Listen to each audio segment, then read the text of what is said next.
اب جو گناہگار روح ہے جب وہ نیچے لے کے آئی جاتی ہے تو اس کو جہنم کے لباس کے اندر لپیٹ کر، جس لباس سے گرمی اس کو محسوس ہو رہی ہوتی ہے،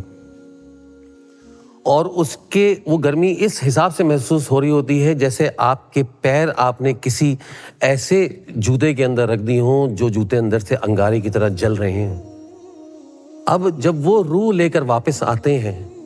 اور قبر کے اندر جب وہ روح آتی ہے جو گناہگار روح ہے، ڈس بلیور کی روح ہے، تو دو فرشتے منکر اور نکیر جن کا نام ہے، اور ان کی ڈسکرپشن کسی کتاب میں نہیں ہے، ان کے بارے میں یہ ہے کہ ان اتنے بڑے وہ ہوں گے، دو جن کی جو شولڈرز ہیں وہ مائلز اپارٹ ہیں، یعنی ایک شولڈر سے دوسرے شولڈر تک کا فاصلہ اتنا بڑا ہے۔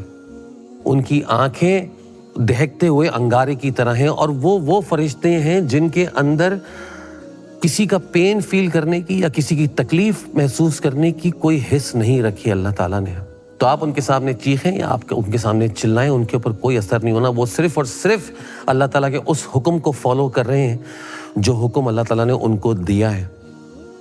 اب جب وہ فرشتے ان کے پاس آتے ہیں تو وہ 3 سوال ان کے پاس، بہت سے مفکرین ایسے ہیں یا بہت سے علماء دین ایسے ہیں جنہوں نے اس سوالوں کو 4 سوال بھی کیے ہیں، لیکن ہم 3 سوال کی بات کرتے ہیں۔ کہ وہ پہلا سوال ان سے پوچھتے ہیں کہ من ربوں کا، تمہارا رب کون ہے؟ تمہارا دین، سیکنڈ سوال پوچھتے ہیں کہ وہ تمہارا دین کیا ہے؟ اور تیسرا سوال وہ پوچھتے ہیں کہ تمہارے پروفٹ کون ہیں؟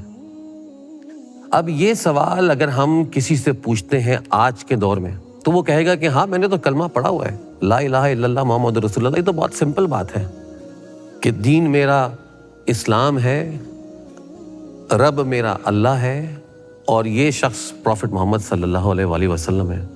لیکن میرے دوستو، اگر آپ نے اپنی زندگی کو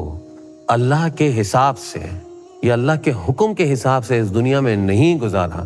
اور آپ یہ سمجھتے رہے کہ یہ ایک بہت کامن چیز ہے اور اس کا جواب آپ دے دیں گے، اللہ تعالیٰ آپ سے یہ چیز بھلا دے گا۔ اس دن آپ کو سمجھ ہی نہیں آئے گا کہ وہ کیا پوچھ رہے ہیں اور اس کا جواب کیا دینا ہے، اور آپ اس کا جواب نہیں دے پائیں گے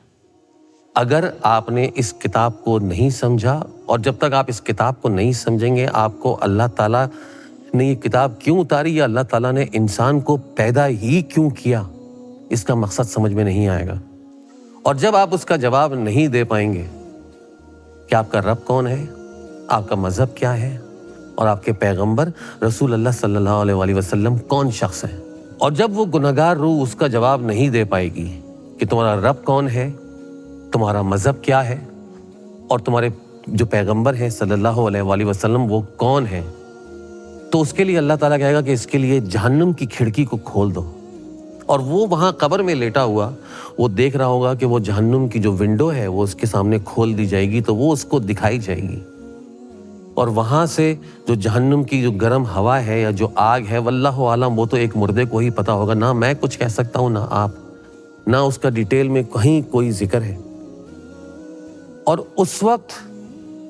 وہ یہ اللہ تعالیٰ سے خواہش کرے گا اور یہ وہ دعا کرے گا اپنے آپ سے کہ قیامت کا دن کبھی بھی نہیں آئے۔ اور اس کی وجہ کیا ہے؟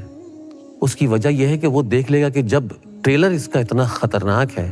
جو میں قبر کے اندر ہوں، ابھی دنیا باقی ہے، ابھی قیامت نہیں آئی ہے، وہ جب دیکھ لے گا کہ قیامت ابھی آئی نہیں ہے، وہ جب دیکھ لے گا کہ روز محشر ابھی نہیں آیا، وہ دیکھ لے گا کہ ابھی جنت اور دوزخ کا فیصلہ کر کے ہمیں وہاں ڈالا نہیں گیا، دنیا میں ہوتے ہوئے، اپنے قبر کے اندر ہوتے ہوئے جو اس کو ایکسپیرینس کرے گا، وہ اس کی دعا کرے گا کہ اللہ تعالیٰ قیامت کبھی بھی نہ آئے اور میں ہمیشہ یہاں ہوں، کیونکہ وہ سوچے گا کہ جب تک میں یہاں اس قبر میں موجود ہوں اس وقت تک میں سیف ہوں۔ مجھے ابھی آخرت کے بارے میں پتہ لگ گیا ہے، مجھے گرم ہوا آ رہی ہے، مجھے انکمفرٹ فیلنگ ہو رہی ہے، مجھے پتہ نہیں کیا عذاب ہو رہا ہے، لیکن وہ اس عذاب سے بہت ہلکا ہے جو عذاب مجھے قیامت کے دن کے بعد جب فیصلہ کیا جائے گا اور جب جہنم میں ڈالا جائے گا اس وقت ہوگا۔ اور اس وقت اس کے سامنے ایک شخص آئے گا، جو شخص بہت زیادہ بدصورت ہوگا، بہت کالے رنگ کا ہوگا، اس کے پاس سے ایک گھنونی بدبو آ رہی ہوگی، ایک غلیظ ایک کراہیت آپ کو محسوس ہو رہی ہوگی، اور وہ آپ کو آ کے بولے گا گڈ نیوز، جو تم دنیا میں کرتے تھے آج تمہیں اس کا مزہ چکھنا پڑے گا۔ تمہیں اس کا مزہ چکھنا پڑے گا۔ اور وہ اس سے بولے گا کہ تم کون ہو؟ تو وہ اس سے جواب میں کہے گا میں وہ تمہارے اعمال ہوں جو تم دنیا میں کرتے تھے، وہ جو تم پارٹیز دنیا میں کرتے تھے، وہ جو تم نشے دنیا میں کرتے تھے، وہ جو تم اپنے نفس کو کنٹرول کیے بغیر غلط سلط چیزیں کرتے تھے، وہ جو تم اللہ کے حکم کو نہیں مانتے تھے، وہ جو تم اللہ کی آیات کو مذاق میں اڑاتے تھے، میں وہ سب تمہارے اعمال ہوں۔ اور میں میک شور کروں گا، اللہ تعالیٰ نے مجھے انسان کی شکل و صورت دے کر بھیجا ہے، اور میں میک شور کروں گا کہ میں قیامت تک تمہارے ساتھ رہوں، تمہارا کمپینین بن کر۔ تو وہ اس وقت تک، جب تک اللہ تعالیٰ پوری دنیا کو ختم کر کے قیامت کا نزول نہیں کریں گے اور سب کو دوبارہ نہیں اٹھائیں گے، وہ غلیظ اعمال آپ کے ساتھ رہیں گے قیامت تک۔ اللہ تعالیٰ ہم سب کو اس چیز سے بچائے۔ اور رسول اللہ صلی اللہ علیہ وآلہ وسلم اپنی ایک حدیث میں فرماتے ہیں کہ جب وہ جو بدبخت روح ہے، وہ جو جب گناہگار روح ہے، جب وہ دنیا میں واپس لائی جائے گی اپنی قبر کے اندر، تو قبر اس سے کہے گی کہ اے عبداللہ، اے اللہ کے بندے، جتنے لوگ آج تک میرے اندر آئے ہیں اس قبر کے اندر، سب سے زیادہ بے چینی سے انتظار میں نے تمہارا کیا ہے، اور آج وہ دن ہے جب تم اپنا پرائز پے کرو گے جو تم دنیا میں کرتے تھے اور نہیں مانتے تھے۔ اور رسول اللہ صلی اللہ علیہ وآلہ وسلم نے اپنے ہینڈ کے گیسچر بنا کر اس چیز کو بتایا کہ ہاں ایسے آپ کی پسلیاں جب قبر آپ کو سکیڑے گی تو آپ کی پسلیاں اس طریقے سے ایک دوسرے کے اندر گھس جائیں گی۔ تو اللہ تعالیٰ ہم کو بچائے اور اللہ تعالیٰ ہمیں بلیور بننے کی توفیق عطا فرمائے۔